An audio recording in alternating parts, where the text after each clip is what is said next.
Hello and welcome to Mr. Randy's Wine and Spirits. I am Mr. Randy and we're here today with a full review of the Shiner Texas Gin. If you're new to the channel, hello and welcome. Come on in, get comfortable, enjoy the show. For all my returning viewers, you know how we do. Come on in, let's get the show on the road, shall we? So this is the Shiner Texas Gin coming out of Spetzel Distilleries in Shiner, Texas. So Shiner started off with brewing, I forget the exact date, but they started brewing out of there, and they make some pretty good Bock. That's their main thing that they sell out of there, the Shiner Bock.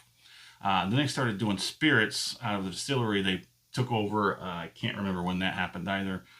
But they make a pretty good gin. They also make a vodka and Shine. They do two variations of Shine. One that has like, I guess it's like cinnamon, like a red hot, like a fireball, I guess. People just love burning their faces off for some reason with spirits, but yeah, not me. So this is from the Shiner Craft Spirits in Spetzel. I paid just under $26, so it was just a little over 25. I think it was right about 25.40 something.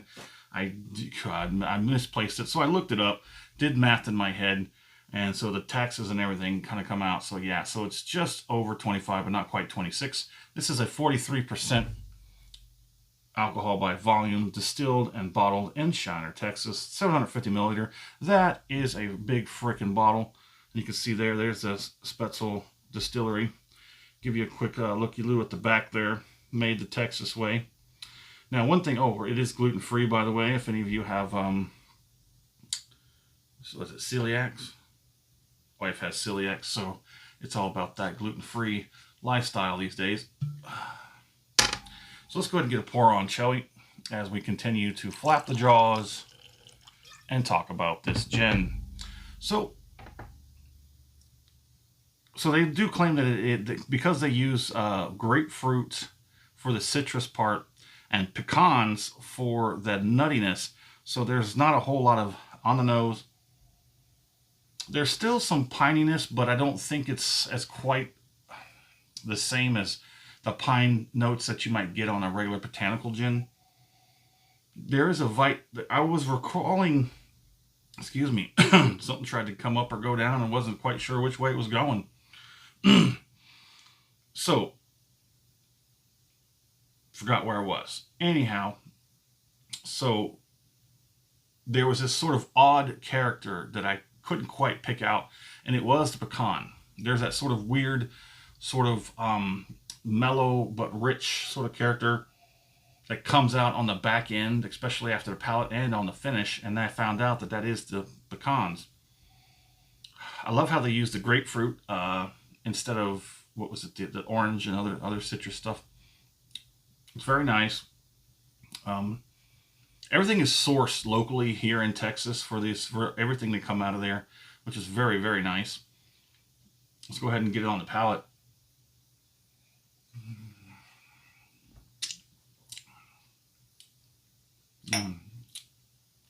Almost dropped it. I was trying to clean up a little bit of a mess here.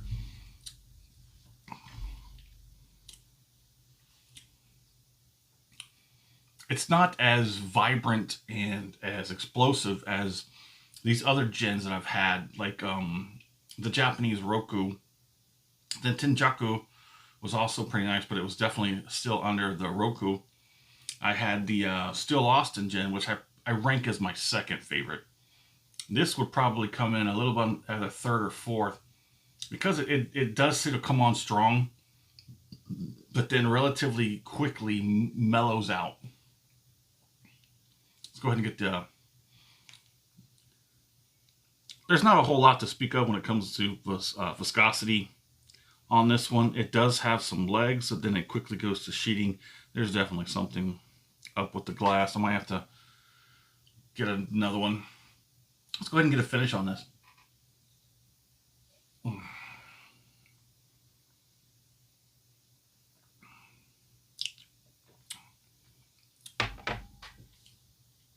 Now I might supplement the video library with using the gin here for some gin and tonics. We're going to have a gin and tonic using the Shiner Texas gin. I might even try it with some ginger ale We might have to do a little video on that.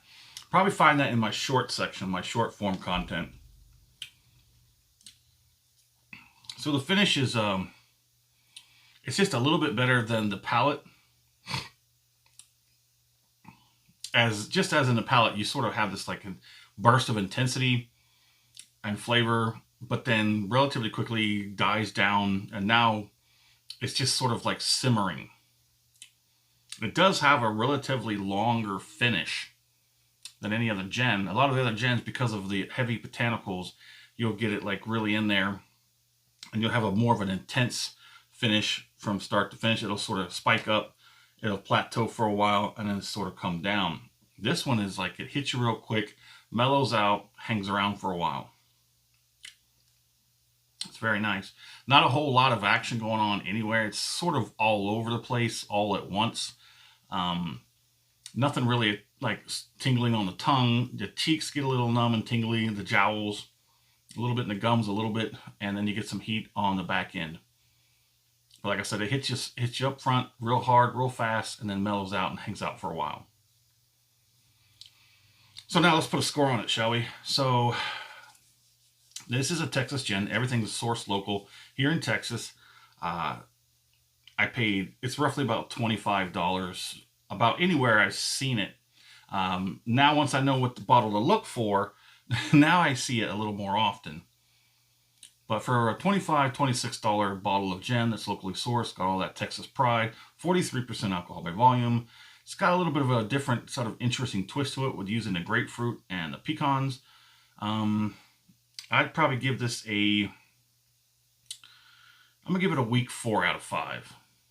I think that there's quite a few things that help bump this up to a over the line into the 4 section. I was originally thinking about giving this a strong 3 out of 5 because there is that thing where it's just, number one, the bottle's too tall. It doesn't fit on any of my shelves. If I have it, it has to sit out on the desk, and it's always prone to get knocked over because it's so tall.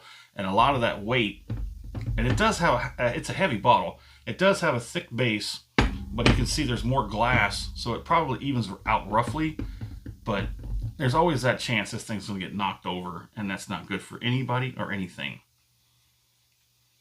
So I'm going to give it a weak 4 out of 5 because it is different, and it's good, and it sort of calms down more in the mixture. I did have it, gin and tonic use this. After I did the first part of the series, when I had the off the rip, I went and got some tonic and had some gin and tonic. It's very nice. It's a little bit more mellow than using like a standard, more high-end botanical, like the Roku or the Tenjaku. It's a little bit more mellow, just the way Texas likes it. A little more mellow. So yeah, I'm going to give it I'm going to be nice and give it I'm going to be generous and give it a weak 4 out of 5. My fair price, I'm going to leave it alone, about $25. I think that's just about right for this. It's plentiful locally, especially now that I know what to look for when I'm looking for it. Would I buy this again? Maybe. I would like to try their vodka, which to me, vodka is just gin without the flavor. But yeah, they also have the shine. I like to try the shine instead. So they have a few different more bottles down the line in their whole setup that I'd like to try, but I will give it a maybe. I will give it a maybe. I'd buy this again, but depends. If they have a sale, if it's on sale, if it's less than 20, definitely be worth picking up for 20, not even thinking about it. Put one in the stash, or having just a gin on hand for relatively inexpensive. Well, there it is. Let me know what you think in the comments. And as always, thanks for stopping by at Mr. Randy's Wine and Spirits. Have a good one.